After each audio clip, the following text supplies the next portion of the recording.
Raise your hand if you thought the Miami Dolphins were a credible threat after their 3-0 start. Nobody?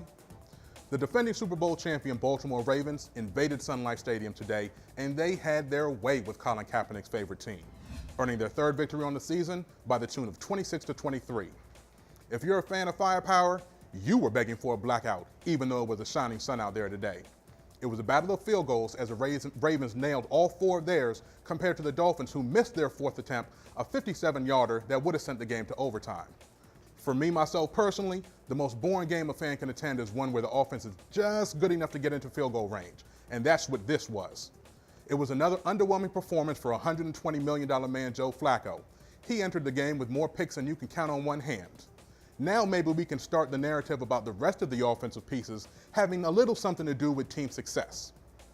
He threw his 8th pick on the year, and it was returned for a touchdown, almost costing the Ravens a game.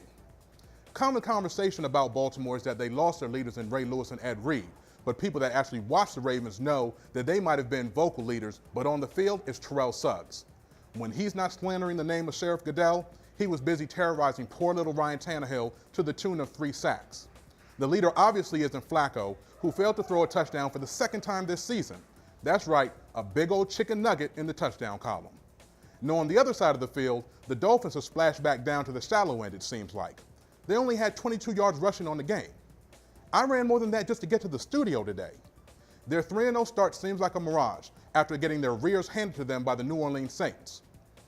Next week, the Ravens will take on the Green Bay Packers, while the Dolphins will attempt to end their 2-game skid against the Buffalo Bills. If you want more coverage on your NFL, make sure you check out SBNation.com.